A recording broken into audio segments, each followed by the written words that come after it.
সুপ্রিয় দর্শকবৃন্দরা, এই মুহূর্তে যারা আমার ভিডিওটি দেখতে পাচ্ছেন সকলকেই কাউমো টেলিভিশনের পক্ষ থেকে আন্তরিক শুভেচ্ছা এবং অভিনন্দন জানাচ্ছি। সেই সাথে আপনাদের সবাইকে সালাম, আসসালামু আলাইকুম ওয়া রাহমাতুল্লাহি ওয়া বারাকাতুহু। আজকে আমরা সমসাময়িক বিষয় নিয়ে গঠনমূলক আলোচনা করার জন্য উপস্থিত হয়েছি। আমাদের স্টুডিওতে উপস্থিত আছেন আমার বাম পাশে নাগরিক সমাজের প্রতিনিধি, বিশিষ্ট চিন্তাবিদ এমডি আলী হোসেন, এবং আমার ডান পাশে উপস্থিত আছেন বিশিষ্ট ক্রীড়া বিশ্লেষক এমডি সাকিব। আমাদের আজকের আলোচ্য বিষয় হচ্ছে সাকিব আল হাসানের ক্রিকেট থেকে অবসর, কি ভাবছে বিসিবি, সরকার এবার কি করবে সাকিব যে মামলার আসামি। তো এখন আমরা আমার বাম পাশে যিনি আছেন বিশিষ্ট নাগরিক সমাজের প্রতিনিধি এমডি আলী হোসেনের কাছে জানতে যাব যে দর্শকদের যে প্রশ্ন তার কাছে। সাকিব আল হাসান যে ভারতে টেস্ট সিরিজ চলাকালীন সময়ে যে সে অবসরের ঘোষণা দিল, তার একটা ইচ্ছা হচ্ছে যে সে বাংলাদেশে এসে সাউথ আফ্রিকার সাথে টেস্ট খেলে অবসর নেবে। বর্তমান যে পরিস্থিতি, এই পরিস্থিতির মধ্য দিয়ে আপনি কতটুকু সম্ভাবনা দেখছেন যে সাকিব আল হাসান বাংলাদেশে মিরপুরে এসে টেস্ট ম্যাচটা খেলে তার অবসরে যাওয়ার, নাকি ভারতের কানপুরে তার শেষ টেস্ট ম্যাচটা হয়ে যাবে? ধন্যবাদ আপনাকে। তো আমি দর্শকদের একটা কথাই বলতে চাই, আমাদের যে সাকিব আল হাসান, উনি আমাদের ক্রিকেট প্রাঙ্গণে একজন স্টার প্লেয়ার। তো তার যদি আমরা ব্যক্তিগত ক্রীড়ার দিকে তাকাই তাহলে ওইটা আমাদের কাম্য নয়। তবে আমরা যদি তার ক্রিকেট প্রাঙ্গণের ক্রীড়ার দিকে তাকাই তাহলে সে আমাদের দেশের জন্য, আন্তর্জাতিক টিমের জন্য অনেক কিছু দিয়েছে, সেটা আমাদের ভোলার মতো না। আমরা তার প্রতি কৃতজ্ঞ, ক্রিকেট টিমের জন্য সবার প্রতি কৃতজ্ঞ। তো আপনার কোয়েশ্চনটা ছিল যে সে কি বাংলাদেশে এসে তার টেস্ট ক্যারিয়ার মাধ্যমে, একটা ম্যাচের মাধ্যমে কি আমাদের দেশে এসে সে ক্রিকেট প্রাঙ্গণ থেকে অপশন নিতে পারবে কি, বা সে ইন্ডিয়াতেই তার ক্যারিয়ারে নীতি টানতে পারবে। তো দেখেন, দেশের যে পরিস্থিতি বর্তমান সময়ে, আমার মনে হয় না যে সে দেশে এই সময় বা এই মিডিল মাঝে আইসা সে পারবে যে তার ক্রিকেট প্রাঙ্গণ থেকে তার ক্যারিয়ার নীতি টানবে। তার প্রধান কারণ হচ্ছে, আপনি রাজনৈতিক বলেন আর মানুষের সামাজিকই বলেন। এখন যদি আমি রাজনৈতিকটাই যেহেতু বর্তমান সময়ে আমাদের অবস্থান করছি, আমি ওটা দিকে আপনাকে দেখাই। ওইটা হচ্ছে সে একজন প্রতিনিধি ছিল, এমপি প্রতিনিধি ছিল। তো ওইটা একটা ক্রিকেট প্লেয়ারের জন্য কাম হবে। আমাদের বাংলাদেশে কিন্তু আমরা এটা সচরাচর দেখে থাকি যে ক্রিকেট প্লেয়াররা এমপি হচ্ছে। যদি ওই দিকে আপনি ফোকাস দেন তাহলে দেখবেন যে আমাদের যে বিসিবি প্রধান ছিল পাপন, উনি নাজমুল হোসেন পাপন, উনিও কিন্তু একজন এমপি। তো আপনাকে ওইটা মাথায় নিয়ে কাজ করতে হবে যে একটা দেশের প্লেয়ার, সে কিন্তু দেশের জন্য অনেক কিছু করে ক্রিকেট টিমের জন্য। তো উনার কাম্য হচ্ছে উনি দেশের ক্যারিয়ারে নয়, উনার কাম্য হচ্ছে উনি ক্রিকেট টিমে ফোকাস করা, যে উনি ওয়ান অফ দ্য বেস্ট দিতে পারছে কিনা তার টিমকে। তো ওই দিকে যদি আপনি তাকান তাহলে উনি যদি রাজনীতিতে চলে যায়, তো ওই রাজনীতির দিক থেকে উনি কিন্তু ওটা আগাতে পারবেন। যে কোনো একটা দিক নিয়ে ওনাকে কাজ করতে হবে। যদি রাজনীতিতে চলে যায় তাহলে রাজনৈতিক দিক থেকে উনি পিছিয়ে যাবে ক্রিকেটের জন্য, আর যদি ক্রিকেটের দিকে চলে যায় তাহলে রাজনীতির দিকটা ওনাকে ছেড়ে দিতে হবে, মাস্ট বি। যে কোনো একটা দিক তাকে বেশি, যে কোনো একটা দিকে ওনাকে ফোকাস করতে হবে, তাহলেই না উনি ওইটাতে বেশি দিতে পারবে। আপনার কি মনে হয় যে উনি যদি এখন দেশে আসে, আমাদের দেশে তো কিছুদিন আগে যে সাময়িক একটা ঘটনা ঘটে গেছে, আমাদের 5 অক্টোবর একটা ছাত্র আন্দোলন ঘটে গেছে। ওই জায়গায় আমরা খেয়াল করতে দেখতে পাই যে আমাদের যে টিমের মানে আমাদের যে ছাত্র ভাইরা, তো অনেকেই আমরা যদি রিসেন্টলি দেখতে পাই 5ই আগস্টের ছাত্র আন্দোলনের দিকে, তাহলে ওই দিক থেকে দেখতে পাই যে দেশের বর্তমান রাজনৈতিক অবস্থা খুবই করুণ। এখন বর্তমানে আমাদের দেশের রাজনৈতিক অবস্থার প্রেক্ষাপট খুবই ভালো না। তো ওই দিক থেকে আমাদের আইন শৃঙ্খলা বাহিনী বলেন, আমাদের এমপি মন্ত্রী বলেন, এখন কিন্তু কোনোভাবে তারাও নিরাপদ না, এবং তারাও কিন্তু আমাদের ভাবে সঠিক নিরাপত্তা দিতে পারছে না। আপনি যদি বলেন যে এখন দিকে আপনার পুলিশ দিয়ে আপনার নিরাপত্তা নেবেন, তো এখন পুলিশরাই ওই জায়গায় নিরাপদ না দেশের বর্তমান অবস্থা। তো ওই দিক থেকে যদি আমরা বিবেচনা করি, আপনি যদি বলেন যে সাকিব কি দেশে এসে ক্রিকেটের ইতি টানতে পারবে, আন্তর্জাতিক ক্রিকেট থেকে অবসর যেতে পারবে, তাহলে আমি আমার একান্তভাবেই আমার নিজস্ব মত আমি বলবো যে না। কারণ হচ্ছে এই জায়গায় বিসিবি বলেছে যে, আমরা যদি সময়.com এর দিকে তাকাই তাহলে আমরা ওই পত্রিকাতে দেখতে পাই যে সাকিবকে নিয়ে তারা একটা মন্তব্য বলেছে, সেটাতে বলেছে যে আমরা বিসিবি সাকিবকে কোনোভাবে তার ব্যক্তিগত নিরাপত্তা দিতে পারতেছি না। তো ওই দিকে যদি আপনি খেয়াল করেন তাহলে আমরা এটা বলতেই পারি যে সাকিব দেশের জন্য এখন বর্তমানে নিরাপদ না। তো সে যদি আমাদের দেশের জন্য এখন নিরাপদ না হয়, বা সরকারই বা কি করবে তাকে নিয়ে, সেও তো একটা মামলার আসামি। দুদিকেও আপনি তাকান, তাইলে যদি আপনি বলি যে সাকিব আপনি দেশে আনেন, আইসা ওনাকে একটা আমরা সাময়িকভাবে ওনাকে আন্তর্জাতিক ক্রিকেট থেকে আমরা সুন্দরভাবে বিদায় দিই, তাহলে ওটা আমার মনে হয় না যে এখন কাম্য হবে। কারণ দেশের রাজনৈতিক অবস্থান এখন খুবই খারাপ, তো যে কারণে আমরা ওই দিক থেকে আমরা বুঝতে পারতেছি না যে আমরা কিভাবে বললে ওটা ওনাকে আইন আপনি দেশে আইন না সুন্দরভাবে তাকে আন্তর্জাতিক ক্রিকেট থেকে সে ইতি টানতে পারবে ক্রিকেটে। আবার যদি বলেন ইন্ডিয়াতে, তো একটা দেশের ক্রিকেটার আপনি কিভাবে ভাবেন যে উনি ইন্ডিয়াতে থেকে তার আন্তর্জাতিক ক্রীড়া শেষ করবে? আমাদের উচিত যেমন এই তো গতকালকে আমি একটা পোস্টে দেখলাম ফেসবুকে, একজন কমেন্ট করেছে, নাম হচ্ছে আপনার আরিয়া। সে বলেছে যে আমাদের সাকিবের উচিত ছিল সে দেশে এসে ক্রিকেটের মাধ্যমে আমাদের বাংলাদেশকে একটা সুন্দর ক্রিকেট দিয়ে উপহার দিয়ে সে ক্রিকেটের নীতি টানবে, সে অবসরে যেতে। তো ওই দিক থেকে কিন্তু আমরা বিবেচনা করি। কিন্তু আরেকটা কথা বলেছেন, ওইটা হচ্ছে যে আসারও দেশে আসার মতো সেই পরিবেশটা আছে কি, তার নামে কিন্তু একটা মামলাও আছে আমরা জানি। হ্যাঁ, দেশে আইলে তো তিনি গ্রেপ্তার হওয়ার একটা সম্ভাবনা আছে। আপনি এই বিষয়টা কিভাবে দেখছেন? দেখেন, আমরা কিন্তু এটা সবাই জানি যে যখন দেশে আন্দোলন চলাকালীন কিন্তু সাকিব দেশে ছিল না। এই বিষয়টা কিন্তু আমরা সবাই খেয়াল করছি যে আন্দোলন চলাকালীন সাকিব দেশে ছিল না। তো ওই দিক থেকে যদি আপনি জান ওনাকে কিন্তু ফাঁসানো হচ্ছে কিনা আমি জানি না, তবে মামলাগুলো আমি ধরতে পারি যে এগুলো এখন রাজনীতি। সেটা সেটা কোর্ট বিচার করবে যে সে আসামি নাকি নির্দোষ না দোষী। আচ্ছা, যাই হোক, আমরা সেদিকে না যাই। আমার বিষয় হচ্ছে যে আমরা যদি এই দিকে তো যাই, তাহলে ওই দিক থেকে টানতেই হচ্ছে। কারণ সে যদি দেশে আসে, আপনি তার নামে যে মামলার কথাটা বলছেন, তো ওই মামলাটা কিন্তু ওইখান থেকে আসবে।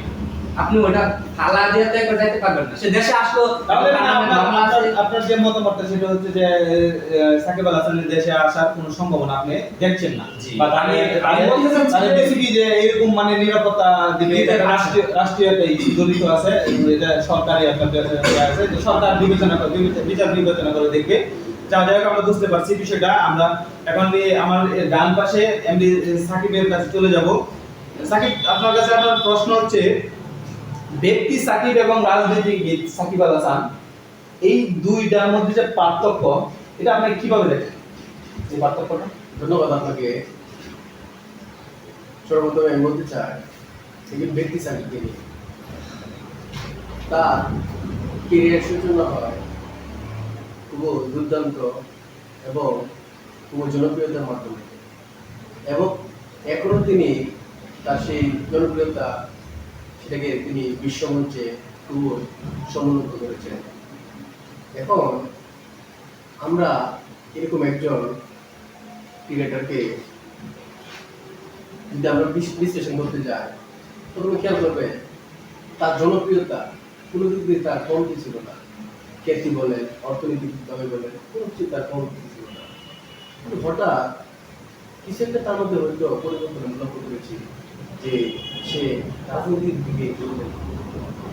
আমাদের সাধারণ জনগণের মধ্যে একটা প্রশ্ন, তিনি একটা পেশার মধ্যে ছিলেন, অর্থাৎ জনপ্রিয় পেশা, যেখানে তার কোনো কিছু কমতি ছিল না, তারপরও সেটাকে অবসরপ্রাপ্ত না নিয়ে তিনি একটা জগতে চলে গেলেন, রাজনৈতিক জগৎ। এখানে কিন্তু আপনাকে বুঝতে হবে রাজনীতি শুধু আবেগ দিয়ে চলে না, রাজনীতি করতে হয়। রাজনীতি একটা ব্যাপক বড় বিস্তার বিষয়। তো সেখান থেকে তার দুই লোক, আমরা যেমন ছোটবেলায় আমরা শুনতাম যে দুই লোকে কোনো পা দিয়ে চলা সম্ভব নয়, হয় আপনাকে ক্রিকেটকে বেছে নিতে হবে, আর নয়তো বা আপনাকে রাজনীতিকে বেছে নিতে হবে। কারণ আপনি জনগণের জন্য করতে চান নাকি জনগণের পুরাত্মের জন্য কিছু করতে চান? সাকিব বলেছে কিন্তু অপশন ছিল, কিন্তু এই সাকিব আমাদেরকে কি করলো, দুইটার মধ্যে দিয়ে আমাকে নিয়ে গেল আমাদের।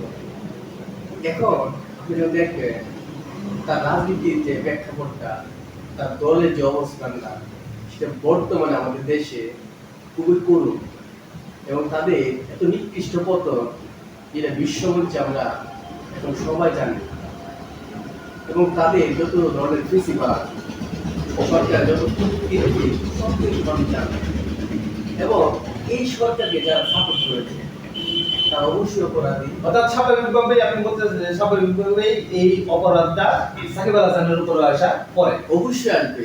আপনি একটা দল করতেছেন, অবশ্যই সেই দলের একটা না একটা অংশীদার আপনার মধ্যে আছে। তো এখন আমি বলতে চাই, উনি যখন ঘোষণা দিয়েছে যে উনি অবসর যেতে চান এবং তিনি বাংলাদেশে এসে লাস্ট ম্যাচটা খেলতে চান বিপক্ষে। এখন বুঝতে হবে আপনাকে যে মানুষ কিন্তু তার প্রতি ক্ষেপে আছে, মানুষ তার প্রতি ক্ষেপে আছে এবং আমাদের রাষ্ট্রের যে নিরাপত্তা, সেই নিরাপত্তা অবকাঠামোটা সেটা ধ্বংস হয়ে গেছে। এখন পুলিশও আপনার ঠিকঠাক মতো আপনার থানার মধ্যে কাজ করতে পারতেছে না, তাদের মধ্যে একটা আতঙ্ক চলে আসছে। এই যে সময়টা, এই সময়টা থেকে একজন মামলার আসামি হিসেবে তিনি দেশে ফিরবেন এবং ক্রিকেট খেলবেন, এবং ক্রিকেট খেলে সেটা ভালো কিছু দিতে পারলো কি পারলো না সেটা বড় বিষয় না, এটা না ভেবে তিনি অবসর নিতে চান। এই যে সামগ্রিক দিকগুলা, এগুলো কিন্তু আমাদের মধ্যে অনেকগুলো প্রশ্ন তৈরি করে। এই প্রশ্নগুলোর উত্তর কিন্তু আমরা হয়তো সে দেশে আসবে কি আসবে না তার পরিপ্রেক্ষিতে থেকে আমরা কিন্তু বুঝতে পারবো না কোন জায়গায়। আমাদের যে আরেকজন আলোচক আছেন নাগরিক সমাজের প্রতিনিধি, ওনার কিন্তু একটা বক্তব্য হচ্ছে যে উনি কোনো সম্ভাবনা দেখছেন না যে সাকিব আল হাসান দেশে এসে ক্রিকেট সিরিজ খেলার মাধ্যমে অবশ্যই যাবে। কারণ বাংলাদেশের যে বর্তমান যে পরিস্থিতি, যেখানে 5ই আগস্টে আপনার এই সরকার যেখানে নিরাপত্তা পায় নাই, জনগণ যেভাবে বঙ্গভবনে হামলা করেছিল, একটা সরকারকে পলায়নের মাধ্যমে অন্য দেশে আশ্রয় দিতে, দেশের যে বর্তমান যে পরিস্থিতি, আমাদের বর্তমান যে আমাদের সাথে যে অনুষ্ঠানে উপস্থিত আছেন নাগরিক সমাজের প্রতিনিধি আলী হোসেন, তার কিন্তু একটা মতামত হচ্ছে যে বর্তমানে যে সাকিব আল হাসানের দেশে আসার মতো, এসে ক্রিকেট খেলে অবসরে যাওয়ার মতো পরিস্থিতি বর্তমানে দেশে নাই। আপনি তার সাথে কি একমত? দেখেন, একটু বাংলাদেশের পরিস্থিতি বর্তমানে আপনাকে বুঝতে হবে। আমাদের পার্বত্য চট্টগ্রাম এবং বিভিন্ন বাহিনী থেকে শুরু করে সাধারণ মানুষ এবং সংখ্যালঘু কিছু লোক তার প্রতিনিয়ত আন্দোলন করছে। এই সময়টা ছিল আমাদের সরকারের প্রতি সহযোগিতা করা, সবাই মিলে সরকারকে আমরা একটা নতুন একটা সরকার গঠন করি, তারপর আমরা ওই নতুন সরকারের মাধ্যমে আমাদের নির্বাচিত সরকারকে আমাদের সমস্যাগুলো সমাধান করার জন্য আমরা বলতে পারতাম। কিন্তু দেশের মধ্যে মানুষ তার ব্যতিক্রম করতেছে, জনগণ সরকারকে সহযোগিতা না করে যার যেটা মনে হচ্ছে আন্দোলন করছে, সমাবেশ করছে। তো যার ফলে দেশের যে বর্তমান পরিস্থিতি, এই পরিস্থিতি আমরা বলতে পারি যে একটা ক্রিকেটার হোক বা মামলার আসামি হোক, তার নিরাপত্তা আছে। এবং নিরাপত্তা শুধু আমি তো একটু আগে বললাম আপনাকে, অর্থাৎ মানে সাধারণ মানুষ নিরাপত্তাহীনতায় ভুগতেছে, মানে আপনি সেটা তো যে আমি একটু বলতে চাই ঠিক আছে, আপনি সেটা বলেন। হচ্ছে যে আমি ওইদিকে খেয়াল না রাখি। আমাদের মূল টপিক হচ্ছে যে আমরা জানতে, মানে আমি আপনাকে ওটা বলছিলাম যে বর্তমানে সাকিব দেশে এসে কি তার ক্রিকেট প্রাঙ্গণে ক্রীড়া নীতি টানতে পারবে কিনা। আমি ওনাকে বলেছি, আমাদের পরিচালক বিন্দুকে আমি বলেছি যে সাকিবের সম্ভাবনা আমি দেখতে পাচ্ছি না। তো আপনার কাছ থেকে যেটা আমি বুঝতে পারতেছি যে আপনার মতবাদ হচ্ছে যে সাকিব কি আদৌ দেশে আসবে কি, বা সে ক্রিকেট খেলবে কি, সে তার ক্যারিয়ার ক্রিকেট আন্তর্জাতিক ক্রিকেট থেকে কি অপশন নেবে। কিন্তু আমি কিন্তু আপনার কথা একমত। আমি বলতে চাচ্ছি সে এখন সময় কথা বলবে, জি, সে কি আসতে পারবে কি পারবে না সেটাও সময়ের বিষয়। এতটুকুর মধ্যে আমি আমার কথা আমি কিন্তু আগেই বলেছি যে আমাদের যে সাকিব আল হাসান, ওনার নামে কিন্তু একটা মামলা আছে, আমরা যতটুকু জানি। তো ওনার নামে যে মামলাগুলো আছে ওইদিকেও আপনি তাকান, তাহলে আমার মনে হয় না যে উনি এখন দেশে আসছে।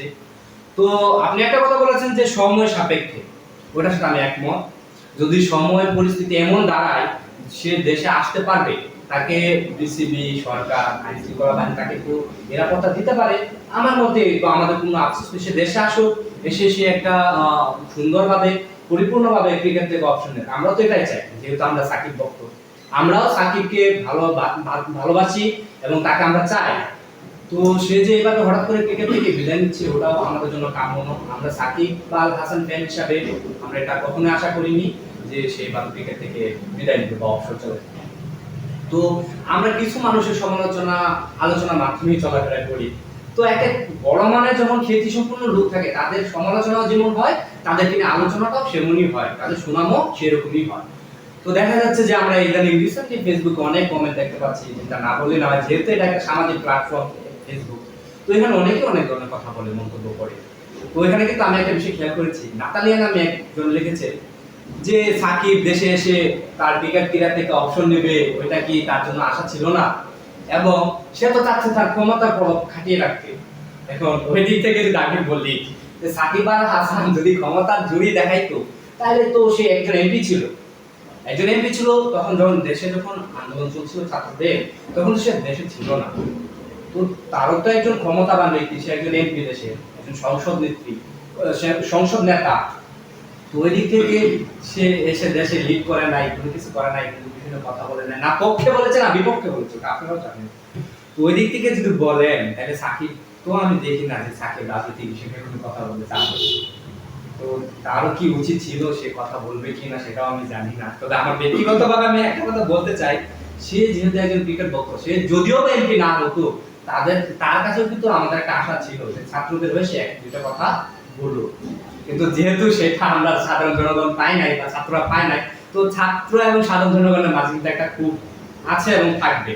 কিন্তু আমি আপনাদের বিষয়টা ক্লিয়ার করার জন্য কথা বলছি, জি অবশ্যই। যে আপনি যদি খুবের বিষয়টা বললেন না, যে মানুষের খুব আছে, আমাদের দেশে জনগণের খুব আছে, তো ওই দিক থেকে আমি বলতে পারি যে খুব আছে, যাকে বেশি ভালোবাসে তার প্রতি খুব থাকতেই পারে।